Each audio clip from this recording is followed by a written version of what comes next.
When I was your age, a movie ticket cost 50 cents, your grandmother tells you. You laugh, thinking she must be joking, but she's right. That same ticket costs $15 today. The movie hasn't changed, the money has. Your salary just increased by 5%, but groceries are up 8%, rent is up 10%, and somehow you're falling behind. Your savings account pays 1% interest while prices rise 7% per year. Simple math tells you you're getting poorer while doing everything right. This isn't an accident. This isn't a mystery. This is inflation, a silent force that transforms your money into monopoly paper, bit by bit, day by day. And once you understand how it works, you'll never see money the same way again. Before we can understand inflation, we need to understand money itself.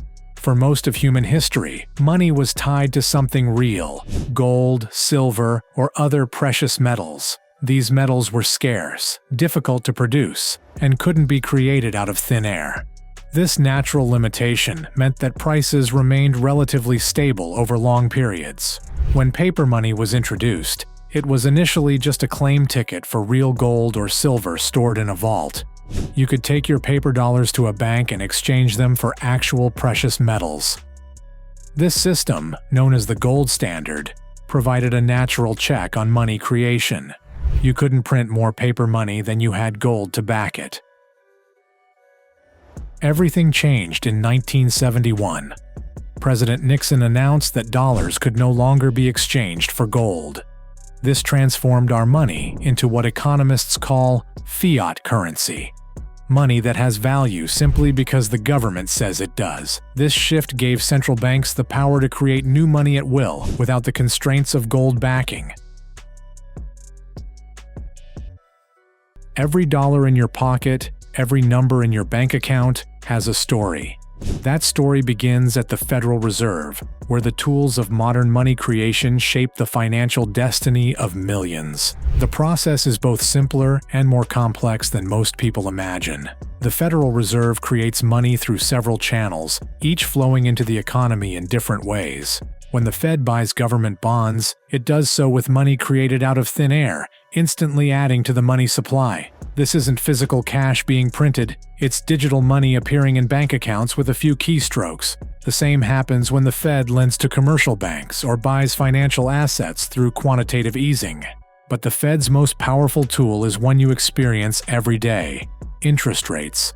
Through the federal funds rate, the Fed conducts a grand orchestra of money creation and destruction.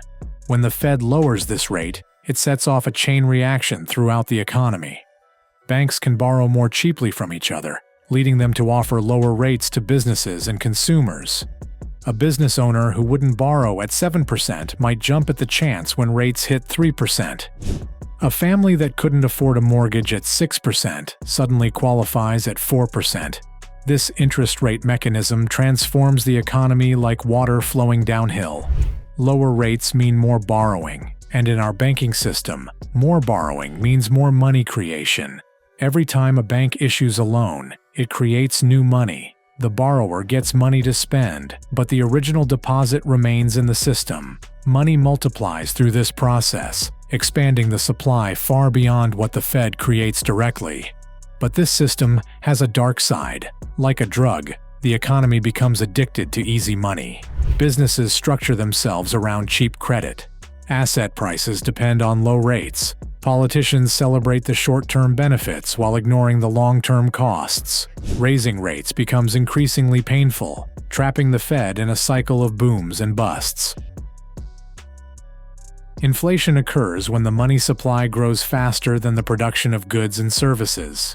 Think of it like this: if we double the amount of money in circulation, but don't produce any more goods or services, prices will eventually double. Each dollar becomes worth less because there are simply more dollars chasing the same amount of stuff. This process often starts slowly and then accelerates. Stage 1. Asset inflation.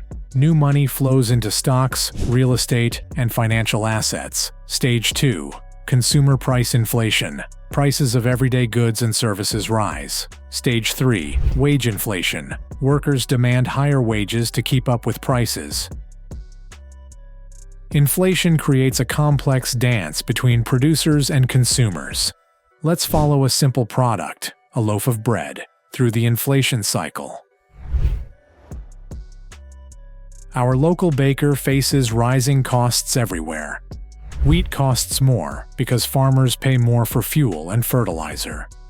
Electricity for the ovens costs more. Workers demand higher wages to afford the rising cost of living. The baker must decide: absorb these costs and reduce profits, or raise bread prices and risk losing customers. Meanwhile, consumers face a brutal choice. The bread that cost $2 last year now costs $3. Their wages haven't increased at the same rate. They might switch to cheaper bread, buy less, or cut spending elsewhere. Some will go into debt to maintain their standard of living. As consumers cut spending, businesses see lower sales. They might lay off workers or raise prices further to maintain profits. Those laid-off workers then have less to spend, further reducing demand. The Consumer Price Index, CPI, is the official measure of inflation, but it has serious flaws that can mask the true rate of inflation. CPI measures a basket of consumer goods and services, but this basket changes over time. When steak becomes too expensive, the basket might substitute with cheaper chicken. This substitution makes inflation appear lower, even though people are being forced to lower their standard of living. The CPI uses quality adjustments that can be misleading.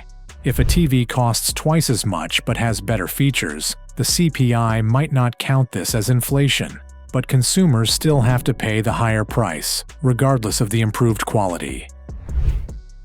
Many companies engage in shrinkflation, reducing product sizes while keeping prices the same. Your favorite chocolate bar might shrink from 100 grams to 90 grams, a hidden 11% price increase that might not be fully captured in CPI.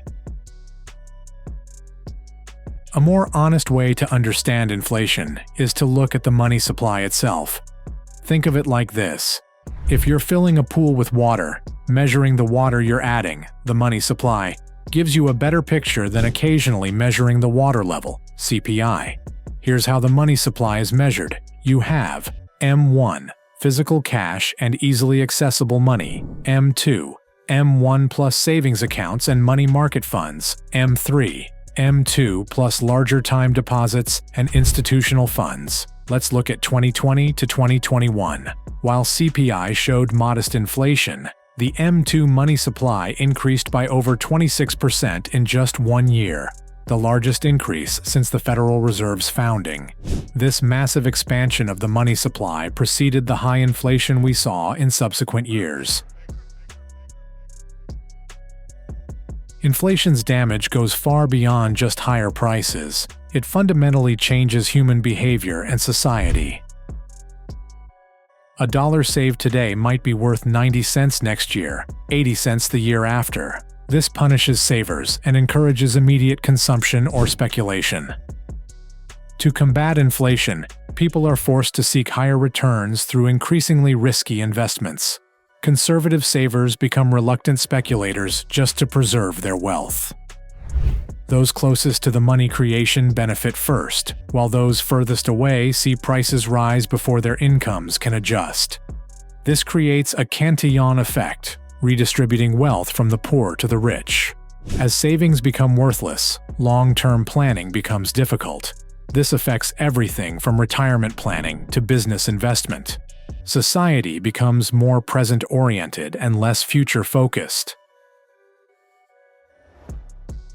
Let's look at some dramatic examples.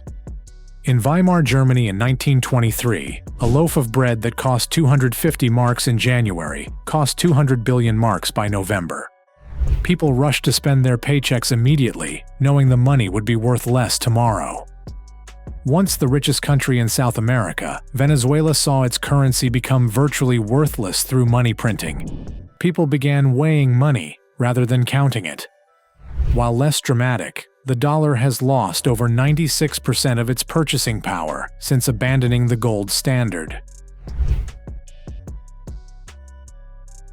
Throughout history, people facing currency debasement have turned to hard assets, things that cannot be created out of thin air. A house bought in 1971 for $25,000 might cost $500,000 today, not because the house improved, but because our money's value crumbled.